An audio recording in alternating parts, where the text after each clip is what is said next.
Hello everyone, my name is Swapnil sir और इसमें हम डिस्कस करने वाले हैं क्लास 12 का मैथमेटिक्स। हम लोग डिस्कस करते हैं चैप्टर इंडेफिनिट इंटीग्रेशन। तो इस चैप्टर में हमने लास्ट क्लास में e की पावर x और fx plus f dash x पे हमने मैंने बताया था कि उसका एक फॉर्मूला होता है। अगर इंटीग्रेशन में e की power x times fx plus f dash x आता है तो उसको डायरेक्टली तुम e की पावर x fx और प्लस c लिख सकते हो। तो इस तरीके से हमने ये इंटीग्रेशन में पार्ट भी हमने पढ़ा था लास्ट क्लास में, याद होगा तो वो सब मिला के हमने कुछ क्वेश्चंस किए थे। मैंने आज थोड़े से और भी अलग टाइप के क्वेश्चंस लिए हैं, तो थोड़े से मैं अभी क्वेश्चंस कराऊंगा और उसके बाद और भी कुछ अलग टॉपिक होगा तो उसको भी अपन कवर करेंगे। तो स्टार्ट करते हैं एग्जांपल नंबर 1 के साथ। Find the anti derivative of f of x is equal to ln of f of x। तो देखो यहाँ पे इंपॉर्टेंट चीज क्या है, यहाँ पे पूरा वर्ड प्रॉब्लम की तरह दिया है। तो ये चीज तो मेंस में ये सब क्वेश्चन ऐसे पूछ सकता है, बोर्ड्स में ये सब टेंशन लेने की जरूरत नहीं है। बोर्ड्स में ये सब इतना कॉम्प्लिकेटेड नहीं पूछता है, वैसे कॉम्प्लिकेटेड है भी नहीं है, लेकिन देख सकते हो तुम लोग। Find the anti derivative of f of x is equal to ln of ln x और प्लस ln x की पावर -2। ठीक है, तो इसको अगर एंटी डेरिवेटिव का मतलब सबसे पहले पता होना चाहिए कि इसका मतलब इंटीग्रेशन होता है। ठीक है, तो इंटीग्रेशन ऑफ उसने बोला है fx इक्वल टू दिस, तो इसका इंटीग्रेशन करना है। तो integration of ln x plus ln x की पावर -2 dx। तो इस तरीके से जब इंटीग्रेशन करोगे तो हमारे पास एक कोई फंक्शन आ जाएगा, उसको चलो बोल देता हूं मैं gx hx, जैसा भी फंक्शन है उसको बस बोल देता हूं कि अपना आंसर ये आने वाला है। वैसे ये है क्या, integration of f of x, anti derivative of f of x।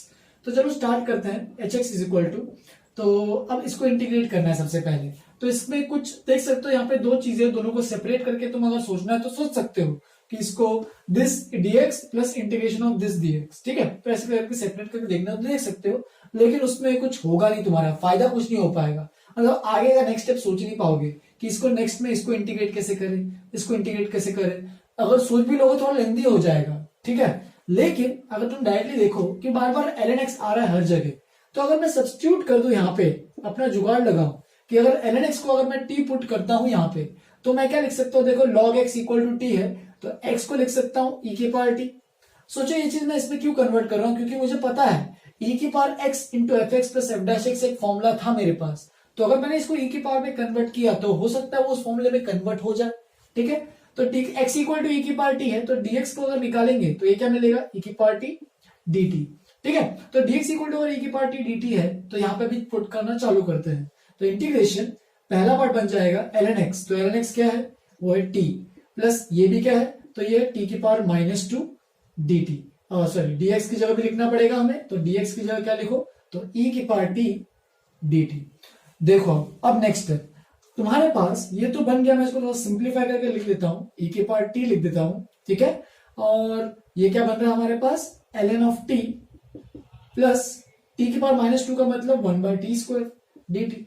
तो अब ये चीज सोचो, हमारे फॉर्मूले के हिसाब से क्या होना चाहिए था। तो फॉर्मूले के हिसाब से यहाँ पे अगर ln t है तो ln t का सपोज f ऑफ x ये है, तो इसका f डैश x इसके साथ में रहना चाहिए था। देखो यहाँ पे e की power x F x plus F dash x formula था, तो ln t है, तो इसका डिफरेंशिएशन क्या होता है ln t का, तो ln t का डिफरेंशिएशन होता है 1/t। तो यहाँ पे ln t प्लस 1/t होना चाहिए था, जबकि यहाँ पे 1/t नहीं है, यहाँ पे क्या है 1/t² है। तो अगर 1/t² है तो क्या करें, तो एक चीज सोचो कि अगर नेक्स्ट स्टेप बहुत इंपॉर्टेंट स्टेप है इसके लिए, तो अगर मैं ln t को अपने डिफरेंशिएशन में जो आता है इसका ln t का डिफरेंशिएशन 1/t, अगर उस 1/t टर्म को ही मैंने ऐड और सब्ट्रैक्ट कर लिया, बहुत इंपॉर्टेंट स्टेप है, देखना ध्यान से। अगर मैंने उसी को 1/t को ऐड और सब्ट्रैक्ट कर लिया और फिर सेपरेट भी किया, उसके बाद कैसे सेपरेट किया कि इसका फंक्शन और इसका डिफरेंशिएशन यहां पे है, तो ln t प्लस 1/t ये हो गया, इसको मैं सेपरेट कर रहा हूं, पूरा ब्रैकेट अलग इसके साथ। ठीक है, और दूसरे में ब्रैकेट में e की पावर t तो आएगा ही, क्योंकि e की पावर t तो दोनों में जाने वाला है, ऑफ कोर्स वो तो बाय डिफॉल्ट है। तो यहाँ पे पहला टर्म देखो, तो यहाँ पे पहला टर्म है -1/t प्लस 1/t² dt। तो ये हमने किया क्यों किया, क्योंकि हमारा देखो एक चीज हमने यहाँ पे क्यों 1/t से ऐड और सब्ट्रैक्ट किया, क्योंकि देखो ln t का डिफरेंशिएशन 1/t था। तो देख सकते हो ये तो डायरेक्टली अगर तुम देखोगे तो एग्जैक्टली फॉर्मूला बन जाएगा, और फॉर्मूले के हिसाब से क्या बनना चाहिए, डायरेक्टली e की पावर t इंटू ये जो है f x plus F dash x, इस केस में F T plus F dash T, तो ये बन जाएगा e की पावर t ln t। तो पहले वाले का इंटीग्रेशन हमने कर दिया, दूसरे वाले का देखते हैं। तो अगर दूसरा वाला भी अगर एफ ऑफ टी और एफ डैश टी रहा तो हमारे लिए बहुत इससे अच्छी बात ही नहीं हो सकती है, क्योंकि और भी कुछ करने की इसके लिए जरूरत ही नहीं पड़ेगी। तो देखो यहाँ पे अगर -1/t देखते हो, -1/t और उसका डिफरेंशिएशन अगर निकालते हो माइनस टी की पावर -1 को, तो -1 और एक और -1 टी की पावर -2, तो प्लस टी की पावर -2 यानी 1/t²। इसका मतलब अगर ये एफ ऑफ टी है पूरा का पूरा टर्म, तो यहाँ पे इसका एफ डैश टी वापिस से तैयार है। तो देखो यहाँ पे अगर हम इसको इंटीग्रेशन का फॉर्मूला लिखेंगे तो क्या मिलेगा, ए की पावर टी तो आएगा ही, उसको तो फॉर्मूला ही है, और एफ ऑफ टी तो जो भी कौन सा इस केस में -1/t। देखो दोनों इंटीग्रेशन हमने कर लिया है, इसका ये है, इसका ये है, हेंस अगर एच ऑफ एक्स को देखोगे तो बन जाएगा e की पावर टी, कॉमन ले लो यहाँ पे e की पावर टी को, बचेगा ln t -1/t plus c. तो देख सकते हो यहाँ पे थोड़ा सा दिमाग वाला खेल खेला है हमने यहाँ पे, तो इसको अच्छे से समझना है तुम्हें। देखोगे तो अगर यहाँ पे देखो ये अगर एफ ऑफ टी है, ठीक है, और ये क्या है एक्चुअल में, तो ये एफ डबल डैश टी है, कि इसको जब मैं यहाँ पे अगर मैं इसको एफ ऑफ टी लिखता तो ये मेरा जो टर्म है वो एफ डबल डैश टी है। तो ये भी एक टाइप ऑफ फॉर्मूला होता है, कई किताबों में फॉर्मूला भी दिया जाता है, लेकिन तुम वो फॉर्मूला याद मत रखो, कितने फॉर्मूले याद रखोगे। इसलिए यहाँ पे देखो अगर देखोगे तो F of T plus F dash T अगर ऐसी कोई चीज है तो तुम यहाँ पे आंसर में लिख सकते हो ई की power T F of T minus F dash T. तो इस तरीके से इसका फॉर्मूला होता है। तुम चाहिए तो सेपरेट करके भी कर सकते हो, इसमें इसको सेपरेट करके, इसको सेपरेट करके, जैसे कि मैंने स्टार्टिंग में बोला था कि दोनों को अलग अलग करके भी कर सकते हो, लेकिन वो अपने अपने चॉइस है। फिर उसमें इंटीग्रेशन बाय पार्ट्स लगाना पड़ता, इसको भी इंटीग्रेशन बाय पार्ट्स करना पड़ता, इसको भी इंटीग्रेशन बाय पार्ट्स करना पड़ता, तो वो करना पड़ता, लेकिन उतना लंबा करना नहीं है। ये फॉर्मूला बहुत ही फायदेमंद है, ई की पावर जो भी दिखा तो ये वाला फॉर्मूला लगाना है प्रॉपर वे से। तो देखो हमारे पास एच ऑफ एक्स आ गया है, लेकिन ये तो टी के टर्म में है, तो वापिस से एक्स इक्वल टू ई की पावर टी जो लिखा था हमने उसको सब्स्टिट्यूट करना चालू करते हैं। तो एच ऑफ एक्स आ गया, ठीक है, एल एन टी, तो एल एन टी को क्या लिखोगे अब देखो, तो टी तो एल एन एक्स है, तो एल एन टी बन जाएगा एल एन ऑफ टी की जगह L N x minus 1/t, तो 1/t भी है, देखो टी क्या है एल एन एक्स, तो उसको भी लिख दो -1/ln(x) प्लस सी। तो इस तरीके से हमने उस इतने बड़े कॉम्प्लिकेटेड फंक्शन को इतने अच्छे से इंटीग्रेट कर दिया है, लेकिन काम पूरा हुआ नहीं है। काम में लास्ट में क्या बोला उसने, whose graph passes through e, तो ये जो फंक्शन है इसका किसी एक पॉइंट से ग्राफ पास कर रहा होगा। देखो जब भी अपन कोई चीज इंटीग्रेट करते हैं, ठीक है, तो उसमें हमेशा प्लस सी तो ऐड करते हैं, लेकिन अगर इसको ग्राफिकली समझने की कोशिश करोगे कि एज अ ग्राफ क्या रिप्रेजेंट करता है, तो ये एक सीरीज ऑफ कर्व्स रिप्रेजेंट करता है, एक फैमिली ऑफ कर्व आती है उससे, ठीक है, जब इंटीग्रेट करते हो इंडेफिनेटली। मतलब प्लस सी यहाँ पे कुछ भी हो सकता है, जैसे कि अगर 2x को इंटीग्रेट करते हो तो x² प्लस सी लिखते हो, मैंने बताया था 2x को तुम x² प्लस 1 भी लिख सकते हो, जिसका कुछ ग्राफ ऐसे रहेगा, देखो x² प्लस 1 का, अगर c को 0 ले लोगे तो x² ही आ जाएगा। तो ऐसे एक फैमिली ऑफ कर्व बनना चालू हो जाती है। तो इनडेफिनेट इंटीग्रेशन जो है उसमें सब ग्राफिकली अगर ड्रॉ करने जाते हो तो एक फैमिली ऑफ कर्व रिप्रेजेंट करती है, ठीक है। तो इस तरीके से यहाँ पे एच ऑफ एक्स ये चीज आ गई। अब आगे बढ़ते हैं, तो देखो यहाँ पे एक पॉइंट से पास करने बोल रहे हैं, मतलब वो एक ऐसा कोई पहले एंटी डेरिवेटिव निकालो जो इस पॉइंट से पास कर रहा है। तो इस पॉइंट का फायदा क्या है हमारे पास, तो देखो यहाँ पे जो सी कांस्टेंट है, ये जो फैमिली ऑफ कर्व्स है उसमें से एक पर्टिकुलर कर्व की इक्वेशन आनी चाहिए, क्योंकि एक पर्टिकुलर पॉइंट स्पेसिफिक पॉइंट से ही पास कर रहा है। तो उसको निकालते हैं। तो कैसे निकालेंगे, यहाँ पे बस x की जगह e डाल लो, ठीक है, क्योंकि अगर जैसे ही इसमें e डालोगे तो इसकी होल वैल्यू भी e आनी चाहिए, मतलब उस फंक्शन पे at x equal to e अगर पुट करते हो तो जो फंक्शन की वैल्यू है वो भी e आनी चाहिए, ये पॉइंट है। तो इस तरीके से देखो h ऑफ e यहाँ पे पुट करते हैं, मैं ऐसे डायरेक्टली निकालता हूँ, देखो e ln ऑफ e कितना हो जाएगा 1 और ln 1 कितना हो जाएगा 0, तो ये तो टर्म गया, ठीक है। ln ऑफ e कितना हो गया 1 माइनस 1/1 विच इज -1, और यहाँ पे कितना था e into -1 is equal to -e, तो देयरफॉर ये बन जाएगा -e plus c। But h of e की वैल्यू हमें पता है, देखो h ऑफ e की वैल्यू e अगर पुट करोगे तो e आने वाला है, तो यहाँ पे भी e is equal to -e plus c, और c कांस्टेंट की यहाँ पे एग्जैक्ट जो वैल्यू है इस केस में देखो e plus e which is 2e, तो वो c पॉइंट की, मतलब जो भी c जो यहाँ पे कांस्टेंट था उसकी यहाँ पे तुम्हें वैल्यू मिल जाएगी। तो जब भी अगर ऐसा कोई पर्टिकुलर पॉइंट दिया है, वो किसी ग्राफ की इक्वेशन में जो अननोन कांस्टेंट्स है उसको निकालने के लिए दिया रहता है। तो c यहाँ पे 2e आया है, यहाँ पे 2e पुट करो तो हमारा इक्वेशन हो जाएगा तैयार। मतलब अगर ये तो मैंने लिख लिया, लास्ट में तुम्हें जो आंसर लिखना है उसमें क्या लिखना है, बस h of x equal to this plus c की वैल्यू 2e। तो ये एक पर्टिकुलर कर्व हुआ उन इनफाइनाइट फैमिली ऑफ कर्व्स में से। तो इंटीग्रेशन हमेशा इंडेफिनिट में हमेशा क्या होगा, प्लस c आएगा, लेकिन अगर एक पर्टिकुलर कर्व है जो एक पर्टिकुलर पॉइंट से पास कर रहा है तो उसकी डिफरेंट एक पर्टिकुलर इक्वेशन रहेगी। तो इस तरीके से इस क्वेश्चन को किया जा सकता है। Next example number 2। अब एग्जाम्पल नंबर 2 भी बहुत अच्छा एग्जाम्पल है, ठीक है। ये सब मैं थोड़े मेन और एडवांस लेवल के एग्जाम्पल्स ले रहा हूं तो उसको समझना अच्छे से। तो x ln x और अपॉन में है x स्क्वायर माइनस 1 की पावर 3/2। तो इसको करने के दो ट्रेन ऑफ थॉट है। सबसे पहले क्या कर सकते हो कि इसको जो भी ये पहला वाला पार्ट है देखो x upon x square minus 1, अगर ऐसी कोई चीज है तो तुम इसको सोचो कि अगर बस इतनी सी चीज होती अगर ln x नहीं होता तो ये इंटीग्रेट हो पाता। तो तुम क्या कर सकते हो कि ये अगर इतना सा पार्ट है जिसको इंटीग्रेट कर सकते हैं तो उसको तुम्हें सेकेंड फंक्शन मानना है। मतलब सेकेंड फंक्शन क्या होता है v, और v को क्या करना होता है इंटीग्रेट। तो इसको सेकेंड फंक्शन मानोगे तो ये इंटीग्रेबल होगा। और ln x को तो इंटीग्रेट करना बहुत डिफिकल्ट टास्क हो जाएगा, उससे अच्छा ln x को क्या करो डिफरेंशिएट करो। तो यहाँ पे इंटीग्रेशन बाय पार्ट्स खेल सकते हो तुम्हें अगर खेलना हो तो, ठीक है। ln x को फर्स्ट फंक्शन मानो और उसको डिफरेंशिएट करो u मानो, और x upon x square minus 1 के पावर 3/2 को v मानो और इंटीग्रेट करना चालू करो। तो ये एक पर्टिकुलर मेथड है, तुम्हें करना है तो ये कर सकते हो। अदरवाइज थोड़ा सा तुम्हें बस क्वेश्चन दिखने में सिंपल हो जाए उसके लिए एक और छोटी सी चीज कर सकते हो, इंटीग्रेशन वाला पार्ट तो लगाना ही पड़ेगा इसमें आगे जाके। देखो x इक्वल टू तुम यहाँ पे पुट कर दो सेक थीटा। अब तुम लोग बोलोगे x equal to sec theta कहां से सूझा, तो देखो यहाँ पे एक्स स्क्वायर माइनस 1, मैंने कहा था x square minus a square जैसी कोई भी टर्म आती है under root x square minus a square, वो under root a square minus x square में डिफरेंशिएशन में मैंने बहुत बार बताया भी था कि ये प्रॉपर सब्स्टिट्यूशन होते हैं, ट्रिग्नोमेट्रिक सब्स्टिट्यूशन, जहां पे पुट करने से क्वेश्चन सिंपल हो जाता है। तो देखो यहाँ पे अगर x की जगह सेक थीटा पुट करूंगा तो देखो मेरा dx क्या हो जाएगा, तो dx हो जाएगा यहाँ पे sec theta tan theta d theta, right.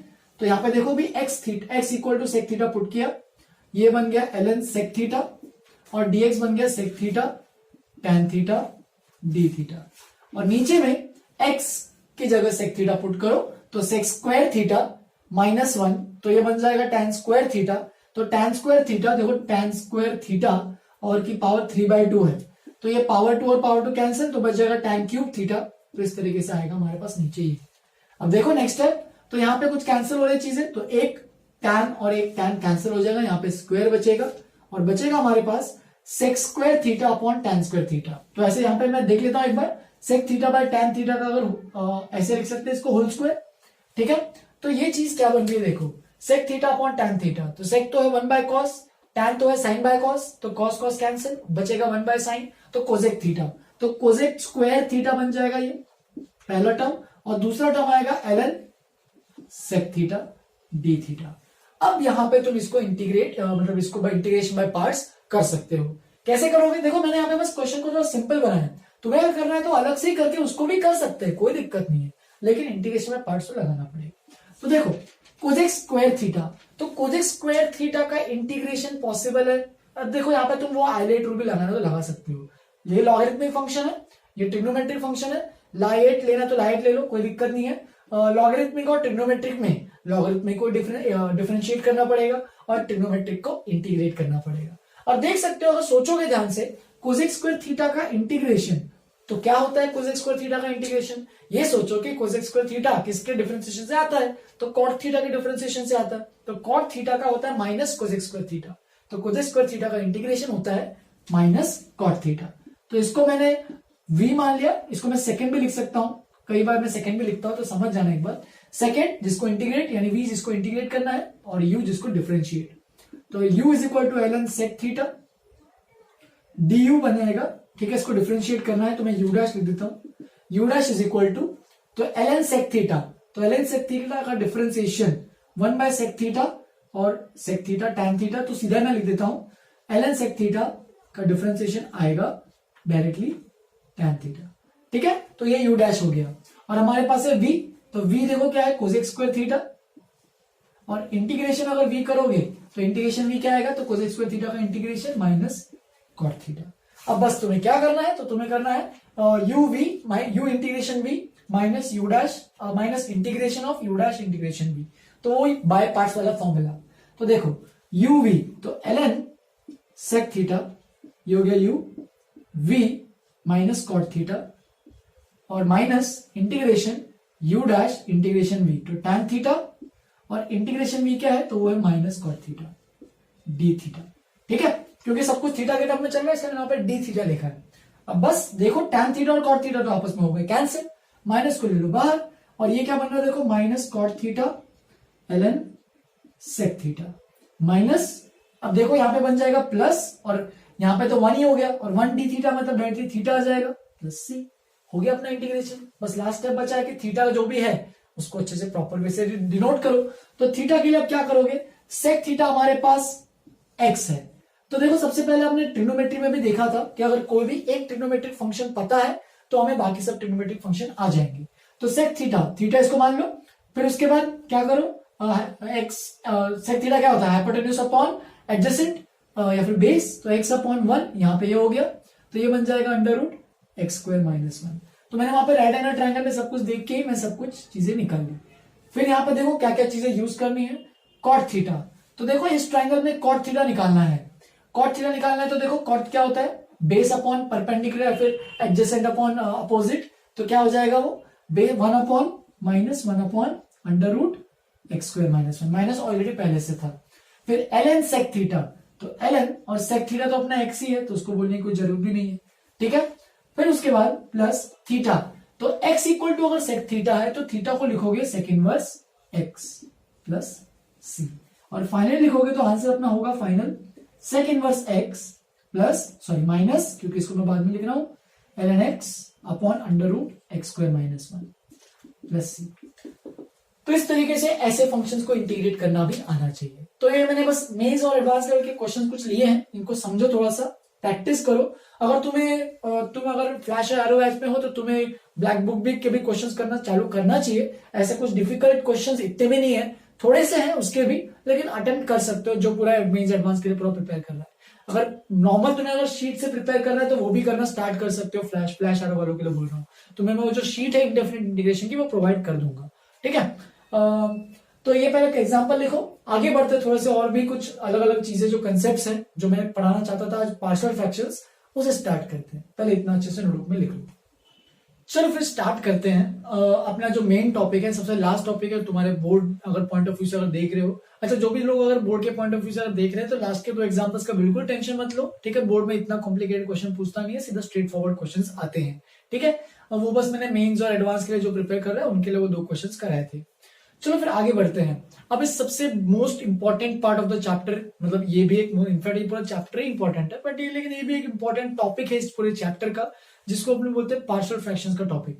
तो ये पार्शियल फ्रैक्शंस क्या होते हैं उन तक मैं पहुंचूंगा। सबसे पहले अपन बेसिक चीजें समझ लेते हैं कि पार्शियल फ्रैक्शंस क्या होते हैं। तो उन तक जाने के लिए तुम्हें पहले ये रैशनल अलजेब्रिक फंक्शन समझना पड़ेगा, ठीक है। तो rational algebraic function first of all होते क्या है, तो जैसे कि अगर कोई भी अगर फंक्शन लोगे, अगर हमारे पास कोई फंक्शन है एफ एक्स, ठीक है, या फिर अगर एग्जांपल ले लो तो ऐसे कुछ x square plus 3x plus 2, basically एक पॉलिनोमियल फंक्शन है, और उसके नीचे भी एक और डिनोमिनेटर में भी एक और फंक्शन है, जैसे कि अगर ऐसे कुछ है x cube minus 3x plus 4x minus 6, ऐसा जो भी है, तो ऐसा कोई अगर फंक्शन है तो ये एक रैशनल अलजेब्रिक फंक्शन है। तो बेसिकली रैशनल अलजेब्रिक फंक्शन क्या होता है, f x upon g x, जहां पे where f x and g x जो होते हैं वो पॉलिनोमियल्स होते हैं, ठीक है।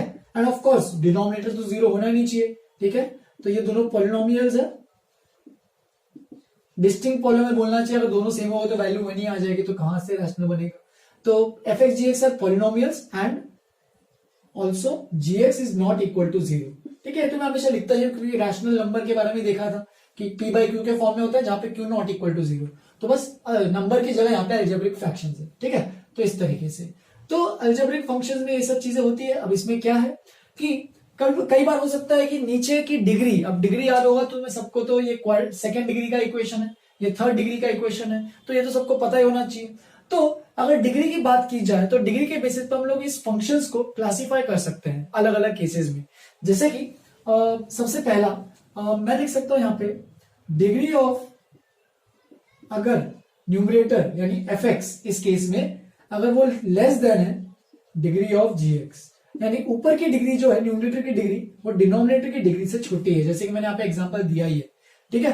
तो ऐसे टाइप के फंक्शंस को बोलते हैं प्रॉपर रैशनल फंक्शन, ठीक है। प्रॉपर रैशनल फंक्शन, ठीक है। प्रॉपर नंबर्स, तुम्हें प्रॉपर रैशनल नंबर्स भी याद होगा, ठीक है। तो प्रॉपर रैशनल फंक्शन उसी की तरह है, प्रॉपर रैशनल फंक्शंस। सिमिलरली अगर degree of F x GX के बराबर है या फिर उससे ज्यादा है, ठीक है, तो उसको बोलते हैं इम्प्रॉपर रैशनल फंक्शंस।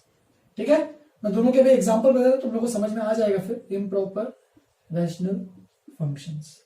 ठीक है, दोनों के अगर एग्जांपल में देखा जाए तो एग्जांपल में तुम ये चीज तो लिख सकते हो प्रॉपर के लिए, ये तो मैंने दिया ही हुआ वैसे तो। एक और ले लो एग्जांपल x+3, ऊपर में लीनियर है, डिग्री 1 है, और नीचे में x² - 3x+4। वैसे अपन ने ऐसे टाइप की इंटीग्रेशन करना सीखा ही है, याद होगा तो सेपरेट करके, वो भी इसमें अभी तुम्हें समझ में आएगा वो सेपरेट क्यों किया था, क्योंकि इसमें अभी वो जो पार्शियल फ्रैक्शन का जो कंसेप्ट है उसी से वो सब चीजें आई थी। ठीक है, तो ये लीनियर बाय क्वाड्रेटिक में जो सीखा था इसे भी वही भी चीज सीखने वाले हैं। ठीक है, तो ये तो है प्रॉपर रैशनल फंक्शन। और अगर इम्प्रॉपर की बात की जाए तो x³ + 3x² + 4x + 9 ऐसा कुछ है ऊपर में, और नीचे में x² - 3x + 1 ऐसा कुछ है। तो देख सकते हो ऊपर में डिग्री 3 है, नीचे में डिग्री 2 है, तो ऊपर की डिग्री ज्यादा है नीचे से, तो ये इम्प्रॉपर रैशनल फंक्शन है। ठीक है, तो ये दो टाइप के रैशनल फंक्शंस, अगर इनके सामने मैंने इंटीग्रेशन डाल दिया, अगर ऐसा कुछ लिख दिया इंटीग्रेशन, तो क्या होने वाला है, तो कैसे इंटीग्रेट करेंगे इसको। ऐसी चीजों को तो इंटीग्रेट करना सीख लिया, लेकिन अगर सपोज हमारे पास ऐसी कुछ चीज आई x - 3 x² - 3 upon x + 1 into x + 2 into x + 3 ऐसे डिनोमिनेटर में आ गया, तो कैसे इंटीग्रेट करोगे। तो उसके लिए इंटीग्रेशन करने के लिए हम लोग जो कंसेप्ट यूज करते हैं वो प्रॉपर पार्शियल फ्रैक्शंस का यूज करते हैं। तो पार्शियल फ्रैक्शंस के जानने के पहले तुम्हें इसमें मैं और भी कुछ केसेस बता देता हूं कि प्रॉपर रैशनल फंक्शंस में और भी कुछ चीजें होती है, सब क्लासिफिकेशंस होते हैं। ठीक है, जैसे कि प्रॉपर रैशनल फंक्शन में ऐसे एक बना देता हूं, प्रॉपर रैशनल फंक्शंस में फर्दर और तीन चीजें होती है। ठीक है, तीन टाइप से क्लासिफाई कर सकते हैं बेस्ड ऑन, यहां पर लिख देता हूं, based on degree, based on या फिर डिग्री की छोड़ो, बेस्ड ऑन डिनोमिनेटर जीएक्स। ठीक है, बेस्ड ऑन जीएक्स लिख देता हूं इतना। तो ऐसे तीन टाइप के अभी क्लासिफिकेशंस होंगे, देखना अभी। तो पहला क्लासिफिकेशन है वो है जब हमारे पास कि नीचे में ऐसे, जैसे कि मैंने एग्जांपल लिया है, ऐसे टाइप के कुछ चीजें दिखे, जैसे कि यहाँ पे देखो ये एक फैक्टर है नीचे वाले का, ये भी एक फैक्टर, ये भी एक फैक्टर है। तो यहाँ पे अलग अलग देखो, क्या ये तीनों फैक्टर सेम है क्या, नहीं, यहाँ पे अलग अलग फैक्टर्स हैं। तो उस केस के लिए तुम्हें करना क्या है, तो वो जो केस है उस केस के लिए उसको लिखेंगे हम लोग non repeated linear factors, non repeated linear factors. Example अगर दिया जाए तो देखो मैं एक जनरल केस बता देता हूं कि सपोज मान लेते हैं, ठीक है, इसको और थोड़ा नीचे बनाएंगे, सपोज मान लेते हैं कि यहाँ पे नीचे में x - 1 है, x - 2 है, ठीक है, और ऊपर में बस x + 1 है।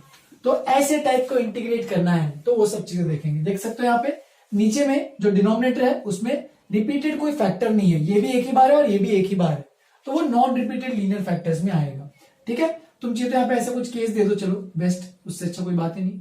अगर ऊपर में कोई px + q है, जनरल फॉर्म दे रहा हूं मैं, ठीक है, और नीचे में कुछ x - a या फिर x + a into x + b है, तो ये एक नॉन रिपीटेड लीनियर फैक्टर में आता है। ठीक है, नेक्स्ट केस, तुम चाहिए तो इस पर डिग्री बढ़ा भी सकते हो। देखो यहाँ पे डिग्री नीचे में 2 है, 2 फैक्टर तो ऑफकोर्स डिग्री 2 है, ऊपर में डिग्री 1 है, हो सकता है यहाँ पे डिग्री 3 है, जैसे कि अगर एग्जांपल दे दो, चलो देखो x + a या फिर x + l बोल देता हूं मैं, कुछ कांस्टेंट अलग, क्योंकि ऊपर में मेरा कुछ एक लेटर यूज होने वाला है। ठीक है, ऐसा कुछ है, और ऊपर में एक क्वाड्रेटिक है ax² + bx + c, ऐसा कुछ चीज। तो देख सकते हो नीचे में जो है वो क्यूबिक है, ऊपर में क्वाड्रेटिक या फिर उससे भी कम होना चाहिए, बस डिग्री क्या है, न्यूमरेटर से कम होनी चाहिए, लेस देन। ठीक है, तो यहाँ पे हो सकता है a0 है तो लीनियर बन जाएगा, हो सकता है b0 है तो उसमें कांस्टेंट बन जाएगा, तो कोई भी केस हो सकता है। ये था पहला केस। दूसरा, रिपीटेड लीनियर फैक्टर्स। सपोज नीचे में जो लीनियर फैक्टर्स हैं वो अगर रिपीटेड हो तो उनके लिए क्या करना है, जैसे कि एग्जांपल सपोज ऐसा कुछ हो, ऊपर में x + a हो और नीचे में x + b का whole square into x + c हो, तो उसके लिए कैसे इंटीग्रेट करना है। देख सकते हो यहाँ पे x + b जो है वो 2 बार आ रहा है, मतलब रिपीट हो रहा है, इसलिए इसका नाम है रिपीटेड लीनियर फैक्टर्स। तो उनको कैसे इंटीग्रेट करना है तो वो भी देखेंगे हम लोग। ठीक है, फिर एक और लास्ट चीज, एक प्रोडक्ट ऑफ एक लीनियर फैक्टर या फिर दो लीनियर फैक्टर, हो सकता है कितने भी हो।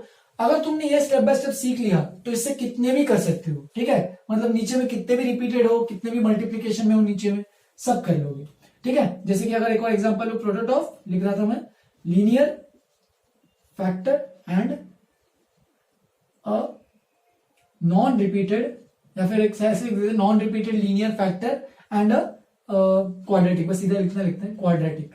तो नीचे में अभी तक लीनियर आ रहे थे, अब हो सकता है नीचे में क्वाड्रेटिक भी आ जाए लीनियर के साथ। जैसे कि अगर सपोज देखा जाए नीचे में अगर ऐसा कुछ हुआ, x plus a into p x square plus q x plus r, नीचे में देखो क्वाड्रेटिक आ गया, और ऊपर में सपोज मैंने लिखा x square plus b x plus c, ऐसा कुछ लिखा a x square plus b x plus c, अब इतना ही छोड़ो, कोई भी दिक्कत नहीं। तो ऐसे टाइप के अगर कोई चीजें आती हैं तो देखो नीचे में एक लीनियर फैक्टर है और क्वाड्रेटिक है, जो कि रिपीटेड नहीं है और ये भी रिपीटेड नहीं है, बस एक एक करके अगर आ रहे हैं तो क्या होगा। तो ये बेसिकली होते हैं केसेस जिनके लिए हम लोग इंटीग्रेशन भी सीखने वाले हैं, ठीक है। तो जो पार्शियल फ्रैक्शंस क्या कहता है, बेसिकली अभी आइडिया देता हूं तुम लोग को कि आगे मैं क्या करने वाला हूं, ठीक है। तो ये जो पार्शियल फ्रैक्शंस क्या होता है कि इसको जहां पे जो जैसे तुम्हारे डिनोमिनेटर में ये जो जीएक्स है, जैसे तुम्हारा फैक्टर्स में बनना चालू हो जाता है, अगर क्वेश्चन में दिया है, कई बार दिया रहता है, कई बार नहीं होता है, तो अगर ये ऐसे फैक्टर्स में बनना अगर चालू हो गया, तुम्हारे पास फैक्टर्स हैं, तो तुम क्या कर सकते हो, जैसे कि अभी नॉर्मल इंटीग्रेट करना तो बहुत डिफिकल्ट हो जाएगा, कैसे करोगे। तो उसको करने के लिए तरीका क्या है कि सबको अलग अलग फ्रैक्शंस में सेपरेट करो। जैसे कि इसको पूरे को तुम लिख सकते हो a अपॉन एक्स प्लस है प्लस बी अपॉन कुछ अलग बी, ये a मत लेना, ठीक है। ऐसे कुछ लिख सकते हो, इसको अगर लिखना होगा तो a upon x plus l plus b upon x plus n plus c upon x plus n. तो इस तरीके से अभी इस सब को सेपरेट कर सकते हो। इन सेपरेट करने के बाद जो ये चीजें बनती है उन्हीं को बोलते हैं पार्शियल फ्रैक्शंस, कि एक पूरा जो फ्रैक्शन था उनको हमने पार्शियली सेपरेट किया है, इसलिए इसका जो कंसेप्ट का नाम है वो है पार्शियल फ्रैक्शंस। तो यही हम लोग सीखने वाले हैं, कैसे करेंगे, कब करें, मतलब कहां करेंगे, वो सब मैं बताऊंगा अभी, लेकिन पहले इतना अच्छे से नोटबुक में लिखो, फिर आगे बढ़ते हैं। तो चलो स्टार्ट करते हैं विद द फर्स्ट टॉपिक, ठीक है। तो फर्स्ट टाइप मैंने यहाँ पे लिखा है, कौन सा वाला, नॉन रिपीटेड लीनियर फैक्टर्स वाला, ठीक है। अच्छा, वहां पे मैंने जो दो चीजें जो लिखी थी, प्रॉपर फ्रैक्शन और इम्प्रॉपर रैशनल फंक्शन, तो हमने प्रॉपर के लिए तो ये देख लिया है, इम्प्रॉपर के लिए भी देखेंगे आगे। वैसे मैं बता देता हूँ, इम्प्रॉपर के लिए कुछ नहीं है, अगर डिग्री ऊपर की नीचे से ज्यादा है, सीधा लॉन्ग डिवीजन यूज करो। अब वो जो फंक्शन यूज करता है दिस अपॉन दिस डिवीजन, तो उसको कर सकते हो। उससे क्या होगा, तुम जब लॉन्ग डिवीजन करते हो तो तुम्हारे पास एक जो बचेगा रिमाइंडर, उस रिमाइंडर अपॉन जो नीचे वाला डिनोमिनेटर जो जीएक्स फंक्शन है, उसका क्या हो जाएगा, उसकी ऊपर की डिग्री नीचे वाले से कम हो जाएगी। तो लॉन्ग डिवीजन से तुम इम्प्रॉपर रैशनल फंक्शन को जब इंटीग्रेट करोगे तो उसको सीधा लॉन्ग डिवीजन कर देना, और सेपरेट करके जब होगा तो तुम्हारे पास ऑलरेडी वो प्रॉपर रैशनल फंक्शन बन गया होगा। और फिर प्रॉपर रैशनल फंक्शन को कैसे करना है तो वो भी देखने वाले हैं, तो देखते जाओ। तो यहाँ पे मैंने देखो टाइप 1 लिखा है, नीचे में नॉन रिपीटेड लीनियर फैक्टर्स हैं, तो तुम इसको क्या कर सकते हो, तुम इसको सेपरेट कर सकते हो, ठीक है। सेपरेट कैसे की, मतलब देखो यहाँ पे जो हर रिपीटेड फैक्टर को अलग अलग करो। ऐसा क्यों होता है, क्योंकि अगर देखोगे कि अगर मैं पूरे का एलसीएम लेता हूं, यहाँ पे देखो इस साइड में अगर मैं सबका एलसीएम लेता हूं, ठीक है, तो मुझे क्या होगा कि यहाँ पे ये दोनों टर्म्स यहाँ पे मल्टीप्लाई हो जाएंगे, तो यहाँ पे इन दोनों का प्रोडक्ट देखो लीनियर इंटू लीनियर क्वाड्रेटिक बन जाएगा, तो यहाँ पे क्वाड्रेटिक आ जाएगा। सिमिलरली इसका प्रोडक्ट, इन दोनों का जो प्रोडक्ट है वो इससे मल्टीप्लाई हो जाएगा, और ऊपर में भी सेम चीज मल्टीप्लाई, तो वापस से क्वाड्रेटिक, और इन दोनों का प्रोडक्ट इसके साथ मल्टीप्लाई होकर ऊपर में भी सेम चीज मल्टीप्लाई और वो क्वाड्रेटिक बन जाएगी। तो पूरा न्यूमरेटर में क्वाड्रेटिक बनने वाला है, जो कि इस क्वाड्रेटिक के सेम वहां पे बनने वाला है, और नीचे में तो तीनों का प्रोडक्ट आएगा ही, तो वो तो बाय डिफॉल्ट बन जाएगा। बस तुम्हें यहाँ पे क्या करना है, कुछ जुगाड़ से तुम्हें यहाँ पे ए बी और सी कुछ कैलकुलेशंस करके तुम्हें ए बी और सी की कांस्टेंट जो वैल्यूज है वो निकालनी है, जो कि इसको करेक्टली इसको अच्छे से सेटिस्फाई कर सके। तो वो कैसे निकालना है वो मैं बताता हूँ। सबसे पहले मैंने यहाँ पे दो बस फैक्टर्स लिए हैं, उससे अगर समझ में आ गया तो तीन फैक्टर्स का भी करेंगे, ठीक है। तो देखो पहले दो फैक्टर्स के लिए देखो क्या चीजें हैं, x+2 और x+3 है। तो देखो तुम यहाँ पे पहले तो मैं भी जैसे बताता हूँ वैसे करा देता हूँ कि 1 अपॉन ये है x+2 अपॉन x+3, तुम जिधर यहाँ पे dx लिखना तो लिख सकते हो, ऐसी जरूरत तो नहीं पड़ेगी, ठीक है। पहले इसको मैं अलग से ही पार्शियल फ्रैक्शन में सेपरेट करूंगा, फिर इंटीग्रेट करूंगा।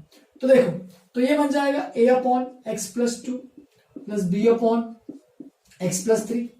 इंटीग्रेट करेंगे, अगर अच्छे से यहाँ पे क्या करेंगे, अभी एलसीएम लेंगे, तो एलसीएम लेंगे तो इसको तो भी मैं कुछ नहीं कर रहा हूं, वैसे ही रखता हूं, x+2 x+3, तो ये बन जाएगा a into x+3 plus b into x plus two, right. और नीचे में आएगा x plus two into x plus three. तो देख सकते हो यहाँ पे हमने क्या किया, ये एक्स प्लस टू और एक्स प्लस थ्री पूरा कैंसिल कर दो अच्छे से, बचेगा 1 इज इक्वल टू, अब यहाँ पे टर्म्स को अच्छे से ओपन करके सेम कोएफिशिएंट वाले टर्म्स को कलेक्ट करेंगे तो a plus b times x ऐसे बनेगा एंड दूसरा बनेगा 3a प्लस 2b। तो इस तरीके से हम लोग को मिलेगा ये चीज। लेकिन हमने क्या बोला था कि ये a और b जो कॉन्स्टेंट्स है वो हमें खुद से निकालने हैं। तो कैसे निकालोगे, ये जो राइट हैंड साइड में जो भी चीज बन रही है वो एग्जैक्टली तुम्हारे लेफ्ट हैंड साइड से मैच करनी चाहिए। कैसे मैच करोगे, तो देखो यहाँ पे x का जो कोएफिशिएंट है, यहाँ पे x का कुछ कोएफिशिएंट है क्या, यहाँ पे तो नहीं है। अगर इसको लिखोगे 1 को लिखते हो तो ऐसे लिख सकते हो 0x प्लस 1। तो a प्लस बी की वैल्यू अगर मैं दोनों के कोएफिशिएंट्स को कंपेयर करूंगा तो a प्लस बी की वैल्यू तो 0 आनी चाहिए क्योंकि x का कोएफिशिएंट है ही नहीं। और दूसरी चीज 3a प्लस 2b की वैल्यू कितनी आनी चाहिए, वो आनी चाहिए कांस्टेंट जो है यहाँ पे 1 के बराबर। तो यहाँ पे देखो b इज इक्वल टू हो जाएगा माइनस ए, और अगर b is equal to minus a मैं यहाँ पे पुट कर देता हूं twice of minus a which is minus 2a is equal to 1। तो ये बन जाएगा a इज इक्वल टू 1, और अगर a इक्वल टू 1 आ रहा है यहाँ पे पुट करते हैं तो b बन जाएगा माइनस 1। तो इस तरीके से मैंने इस इंटीग्रेशन को देखो 1 upon x plus two into x plus three dx, इसको मैंने सेपरेट कर दिया है दो इंटीग्रेशंस में। कौन कौन सा, देखो a की वैल्यू 1 है तो मैं इसको लिखूंगा 1 upon x plus two plus, sorry b की वैल्यू कितनी है, तो b की वैल्यू हमारे पास है माइनस 1, तो यहाँ पे minus 1 upon x plus three dx।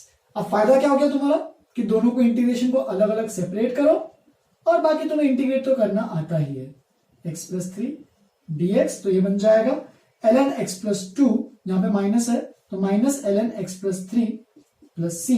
तुम्हें चाहिए तो लॉग का फॉर्मूला भी यूज कर सकते हो लास्ट में, ln a minus ln b, तो ln a upon b plus c. तो इस तरीके से इसको इंटीग्रेट किया जा सकता है। तुम चाहिए तो अगर रिक्वायर्ड होगा तो तुम यहाँ पे देख सकते हो, तो यहाँ पे क्वाड्रेटिक बन रहा है और हमने 1 अपॉन क्वाड्रेटिक का सीखा ही था।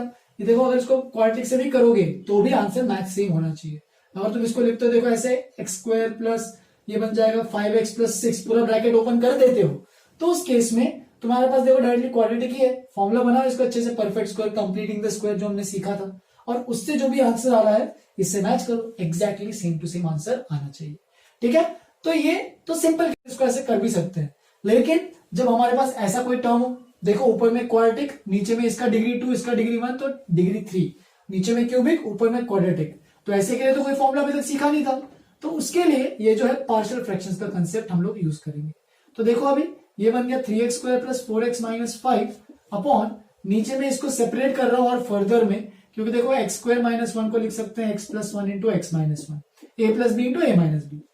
बस अब एक बार हो गया तो इसको भी पार्शियल फ्रैक्शन में सेपरेट करो, 3x square plus 4x minus 5 x plus 1 x minus 1 x plus 2 को लिख सकते हो क्या, a अपॉन एक्स प्लस 1 पहला वाला first fraction, b upon x minus 1 plus c upon x plus 2। तो इस तरीके से पार्शियल फ्रैक्शन में सेपरेट कर दिया। अब अगर सबको कंपेयर करेंगे अच्छे से प्रॉपर वे से, तो एक चीज सोचो, मैं डायरेक्टली लिख रहा हूं कि यहाँ पे पूरा एलसीएम लेंगे तो ये तीनों का प्रोडक्ट ही आने वाला है नीचे, और इधर भी इन तीनों का प्रोडक्ट ही है, तो वो तो आपस में जैसे यहाँ पे कैंसिल हुआ था वैसे वहां पे आपस में कैंसिल हो जाएगा। तो मैं प्रोडक्ट को नहीं लिख रहा हूं, सीधा न्यूमरेटर को लिख रहा हूं, वो कैंसिल कर दिया मैंने। अब यहाँ पे क्या आएगा देखो, a इंटू ये दोनों का प्रोडक्ट यानी x plus 2 into x minus 1, ठीक है। फिर यहाँ पे आएगा b इंटू इन दोनों का product x plus 1 into x plus 2, और यहाँ पे प्लस c इंटू इन दोनों का प्रोडक्ट, डायरेक्ट लिख दूं क्या, c x square minus 1, bracket भी बनाना है, एक्स स्क्वायर माइनस 1। तो इस तरीके से मैंने क्या कर दिया, पूरा हर जगह यहाँ पे पुट कर दिया। ठीक है, अब जैसे कि हमने इसमें किया था कि कोएफिशिएंट्स को मैच करो आंसर निकालो, तुम इसमें भी कर सकते हो, लेकिन इसमें देख सकते हो अभी थोड़ा कॉम्प्लिकेट हो रहा है क्योंकि इतने ज्यादा चीजें हो रही है। तो तुम्हें अगर करना है तो वापस इसको अच्छे से ए एक्स स्क्वायर प्लस यहाँ पे B x square plus c, तो ए प्लस बी प्लस सी टाइम्स एक्स स्क्वायर, वो सब करना है तो कर सकते हो, और फिर कंपेयर करना कोएफिशिएंट्स को और अच्छे से इक्वेशन बनाना करो। लेकिन उससे भी कोई अच्छा तरीका है हमारे पास, क्या करो मैं इस पे बता देता हूं कि क्या करो, बस एक्स की जगह कोई भी तुम्हारे जो मन में वैल्यू आ रही है वो पुट कर सकते हो। ठीक है, जिससे सीधा सिंपल हो जाए। अगर जैसे कि पहला एग्जांपल यहाँ पे तो बहुत सिंपल ही था, अगर मैं यहाँ पे x की जगह 0 पुट कर देता हूं तो 0 पुट करूंगा तो ये 0 हो जाएगा पूरा गायब, और ये इक्वल हो जाएंगे। सपोज मैं यहाँ पे x की जगह माइनस 3 पुट कर देता हूं, देखो यहाँ पे सपोज मैं x की जगह यहाँ पे पुट किया माइनस 3, ऑलरेडी बताता हूँ माइनस 3, तो माइनस 3 है प्लस 3 है cancel, minus 3b plus 2b which is minus 3b plus 2b minus b, और माइनस b इक्वल टू 1 और b की वैल्यू आ जाएगी यहाँ पे -1। यहाँ पे x का कोएफिशिएंट नहीं है कुछ, इसलिए यहाँ पे हर बार वैल्यू 1 ही आ रही है। ठीक है, जैसे कि अब देखो मैं यहाँ पे कुछ करता हूं, तुम्हें इससे समझ में आएगा। Put x equal to, suppose यहाँ पे मैं अगर x की वैल्यू 1 पुट करता हूं तो देखो मुझे क्या मिलेगा लेफ्ट हैंड साइड में। तो यहाँ पे मुझे मिलेगा 3 इंटू 1 का स्क्वायर प्लस 4 इंटू 1 -5, निकाले तो सीधा ही 3 4 7 -5 विच इज 2। तो लेफ्ट हैंड साइड में आएगा 2 इज इक्वल टू, अब यहाँ पे 1 पुट करते हैं तो ये तो 1 + 2 3, लेकिन 1 - 1 0 हो जाएगा, और यहाँ पे भी 1 - 1 0 हो जाएगा, तो ये और ये तो टर्म गायब ही होगा सीधा। ठीक है, और बचा क्या, b इंटू 1 + 1 2 और 1 + 2 3 विच इज 6b बन रहा है। तो 2 2 को तो कैंसिल कर दो, तो b की वैल्यू डायरेक्टली तुम्हारे सामने आ जाएगी 1/3। कुछ इक्वेशन बनाने की जरूरत नहीं, कुछ करना नहीं है, सीधा क्या करो दोनों साइड में x की वैल्यू ऐसे पुट करो ताकि बाकी दो गायब हो जाए। जैसे कि देखो आगे बढ़ते हैं, पुट x इक्वल टू, देखो मैंने 1 क्यों चूज किया था, क्योंकि यहाँ पे मुझे एक 1 दिखा था, देखो 1, यहाँ पे 1 पुट करने से 0 हो जाएगा। अब मैं नेक्स्ट पुट करता हूँ x की जगह, चलो -1 पुट करते हैं। ठीक है, -1 पुट करेंगे तो क्या होगा देखो, तो ये 3 -1 का स्क्वायर 1, 3 -4 विच इज -1 और -1 -5 -6, तो लेफ्ट हैंड साइड में तो आ रहा है -6, यहाँ पे देखो -1 पुट करते हैं तो ये कुछ बनेगा, तो a इंटू -1 + 2 तो 1, -1 -2। ठीक है, तो ये देख सकते हो माइनस माइनस उड़ गया, 2 और 3, तो ये बन जाएगा a की वैल्यू जो कि है 3। तो b और a तो आ गए तुरंत ऐसे ही। ठीक है, तुम यहाँ पे भी निकाल सकते हो, जैसे कि मैंने बोला x की जगह -3 पुट कर दो, या फिर x की जगह तुम -2 भी पुट कर सकते हो। देखो x की जगह -2 पुट करो तो क्या मिलेगा, तो -2 है प्लस 3 है which is a and -2b plus 2b which is get cancelled out. ठीक है, तो क्या बना 3a - 2a which is a, तो a की वैल्यू यहाँ पे तो कुछ x की वैल्यू है नहीं, तो a की वैल्यू आ गई 1 जो कि हमारी आई थी। सिमिलरली हमने b की वैल्यू -1 निकाली थी जो कि हमारी आई थी। ठीक है, सिमिलरली यहाँ पे भी देखो बचा कौन सी वैल्यू है, 1 पुट कर दिया, -1 पुट कर दिया, बचा कौन सा है देखो, इसको 0 करना है तो -2 पुट कर दो, -2 पुट किया, यहाँ पे भी -2 पुट करना, फिर -2 का स्क्वायर 4 3 = 12, सीधा निकाल लेता हूं 12 -8 विच इज 4 4 -5 विच इज -1।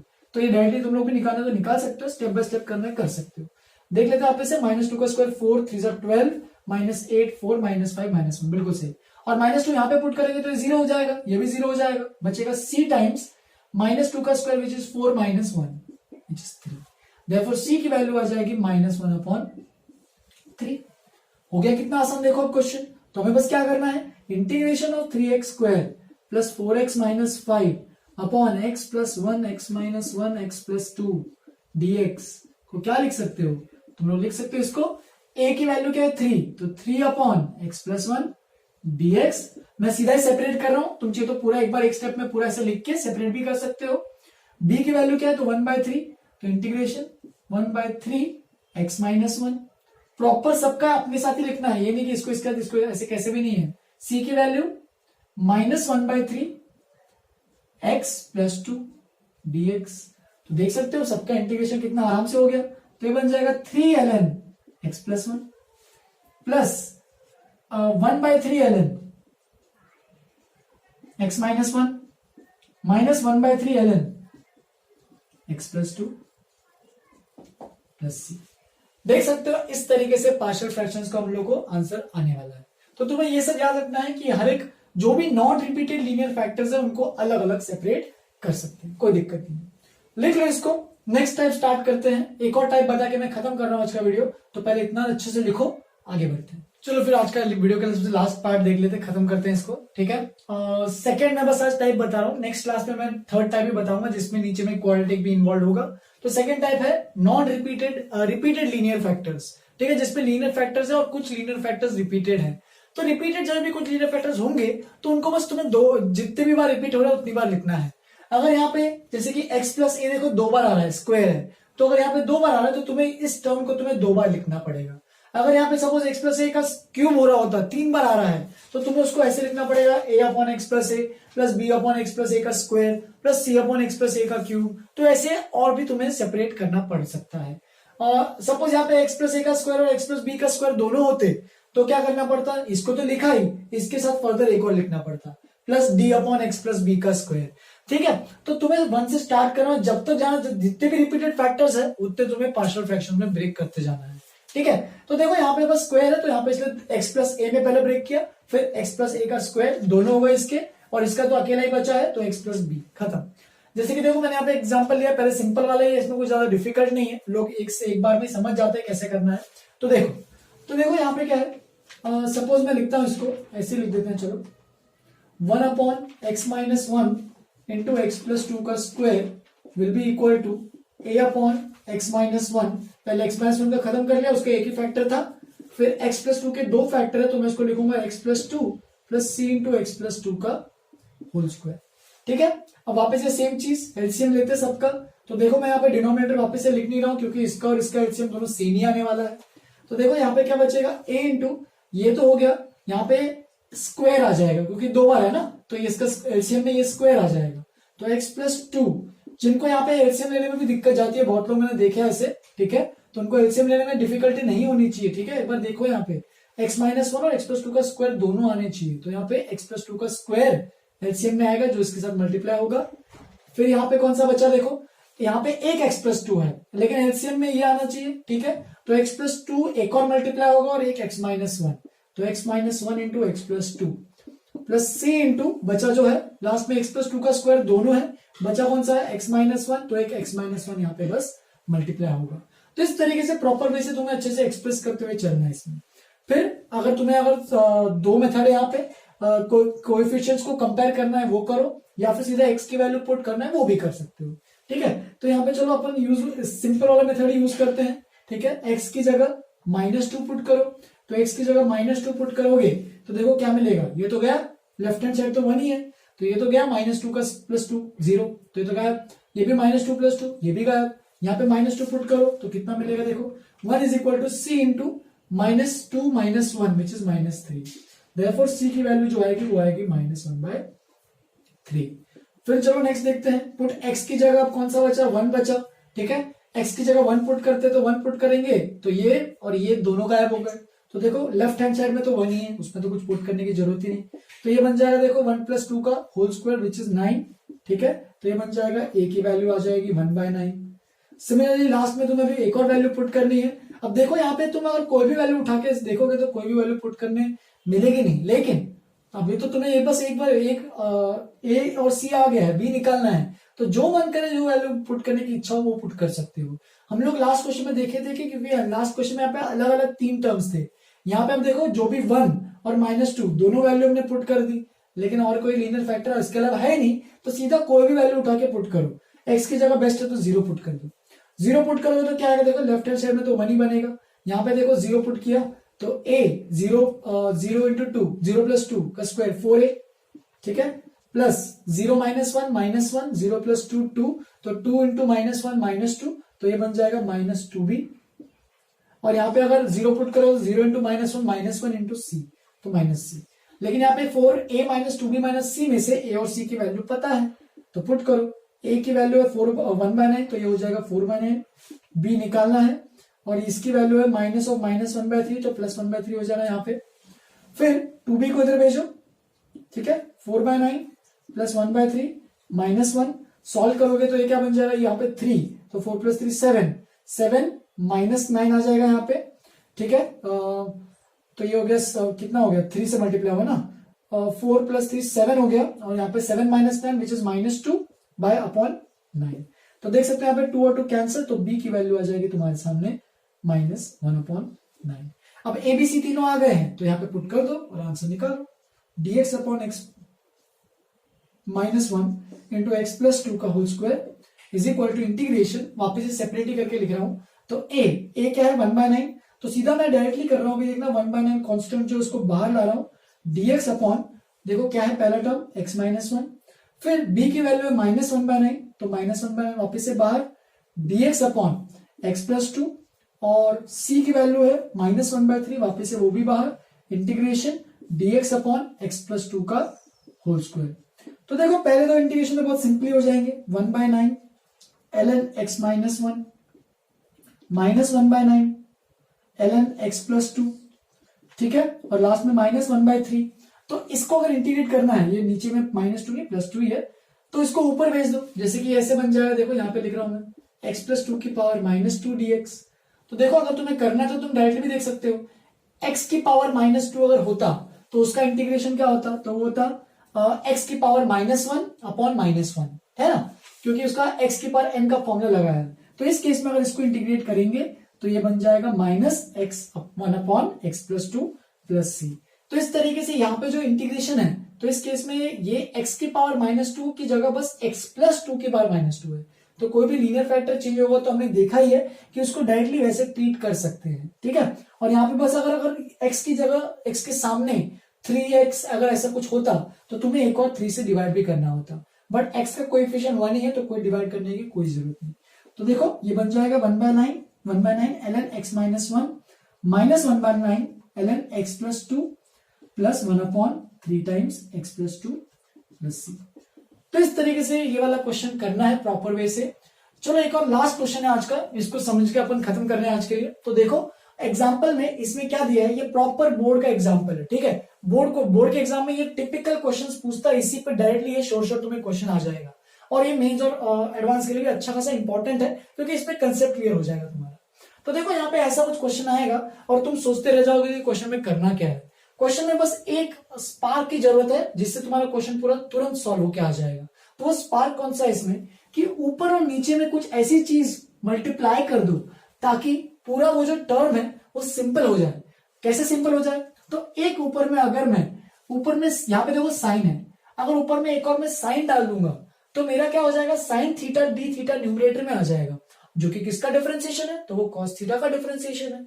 तो वो जो चीज है जो यहाँ पे साइन से मल्टीप्लाई ऊपर में और नीचे में करना, तो वो तुम्हें समझ में आना चाहिए। वो एक इंपॉर्टेंट यहाँ पे कंडीशन है। तो देखो मैंने ऊपर मल्टीप्लाई किया साइन थीटा, तो नीचे हो गया साइन स्क्वायर थीटा, और नीचे में ऑलरेडी एक तो चीज थी 3 + 2 कॉस थीटा। तो देखो ये क्या बन जाएगा, साइन थीटा डी थीटा। अब साइन स्क्वायर थीटा को तुम क्या लिख सकते हो, 1 - कॉस स्क्वायर। मैं ये क्यों कर रहा हूं, क्योंकि मुझे पता है मैं किसको कुछ वेरिएबल सब्स्टिट्यूट करने वाला हूं, किसको तो कॉस को टी पुट करने वाला हूं आगे जाके। तो पूरी मेरी जो डिनोमिनेटर में कहानी है वो पूरी कॉस में रहनी चाहिए। तो ये बन जाएगा 1 - cos square theta into 3 + cos 2 cos theta. और अगर इसको और फैक्टर की तरह सिंप्लीफाई करेंगे तो देखो ये क्या मिलेगा, साइन थीटा डी थीटा। ये अब इसको फैक्टर कर सकते हो a² - b² का यूज करके, 1 + cos theta into 1 - cos theta, a + b into a - b, 3 + cos 2 cos theta.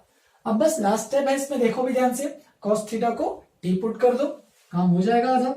Cos theta t, तो minus sine theta d theta will be equal to d t, या फिर सीधा sign theta d theta को तुम लिख सकते हो minus D T.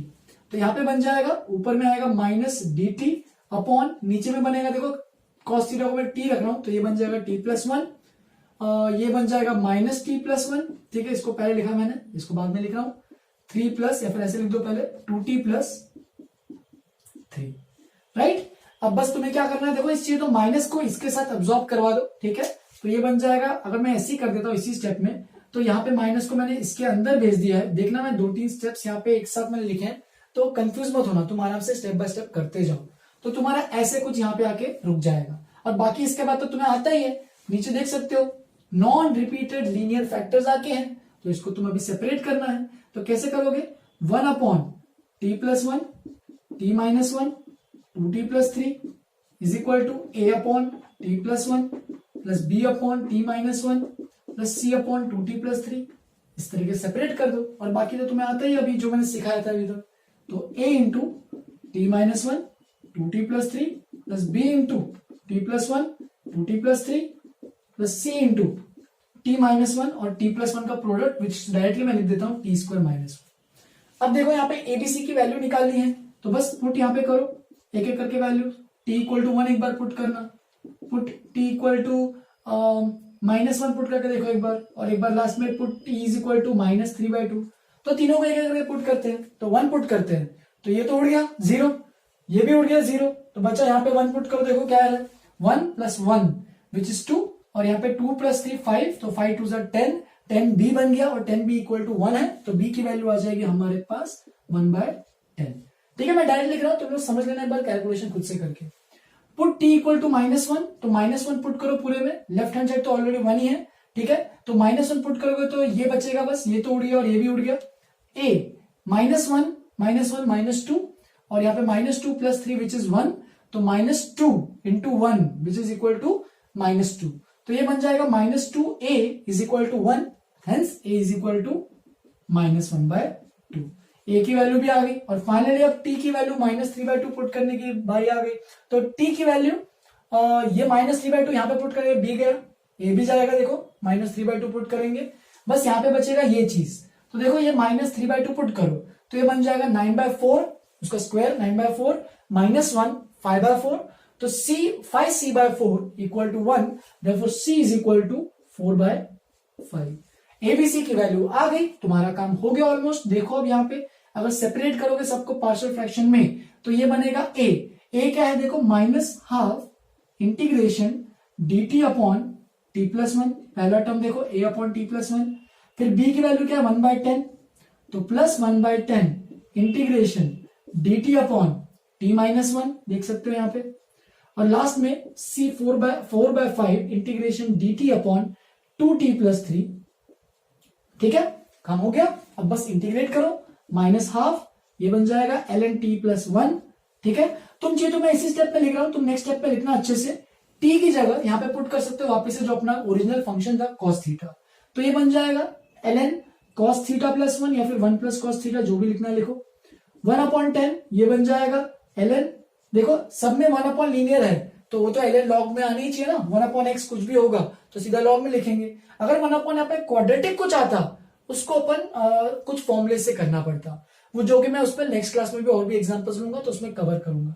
बस यहाँ पे नीचे में 1 लीनियर है तो सीधा लॉग लेते जाओ, जैसे कि देखो 1 क्वाड्रेटिक आया तो उसके लिए हमने वो फॉर्मूला यूज किया। अगर यहाँ पे इसके अलावा कुछ अलग क्वाड्रेटिक आएगा जो कि टाइप 3 की बात है, उसको मैं नेक्स्ट क्लास में लेने वाला, ठीक है। तो ये बन जाएगा ln t-1 और t की जगह पुट करो cos थीटा -1 हो जाएगा, और ये बन जाएगा 4 यहाँ पे आएगा देखो एक और चीज 5, यहाँ पे देखो 2t+3 है, तो मैंने कहा था t के सामने अगर जो भी वैल्यू रहेगी लीनियर ax + b के सामने जो भी a रहता है उससे डिवाइड भी करना है, तो 4/5 है तो 2 से और डिवाइड भी करो तो 4/10 बन जाएगा, या फिर ऐसे लिख दो 2/5, तो 2/5 ln 2t+3, t की जगह cos थीटा +3 प्लस c मत भूलना। तो इस तरीके से इसका प्रॉपर वे से इंटीग्रेशन किया जा सकता है, ठीक है। तो ये है इसके फाइनल एग्जांपल, इसको समझो, ठीक है। बहुत अच्छे अच्छे टिपिकल एग्जांपल्स है, बोर्ड वाले भी हैं इसमें, मैंने कुछ मेंस वाले भी कवर करा है, तो इसको अच्छे से पढ़ो। और अगर कोई भी डिफिकल्टी, कोई स्टेप में अगर कोई इश्यू जा रहा है, कुछ गलत लग रहा है तो तुम लोग मुझे बोल सकते हो, ठीक है। और होमवर्क के लिए तुम लोग को मैं, जैसे कि मैंने कहा, मैं तुम लोग को शीट प्रोवाइड कर दूंगा। अभी के लिए तुम बस अगर प्रैक्टिस करना है तो तुम अपना बोर्ड्स के शीट भी प्रैक्टिस करोगे तो मोर देन इनफ है। बोर्ड के जो भी एक्सरसाइजेस है 3.4 अगर करना है वो भी कंटिन्यू करो उसको, और अगर उसमें भी और कोई डाउट्स आ रहे हैं तो तुम लोग मुझे व्हाट्सएप पे पूछ सकते हो, ठीक है। चलो फिर आज के लिए इतना ही, यहीं पे खत्म करते हैं। Have a good day, enjoy.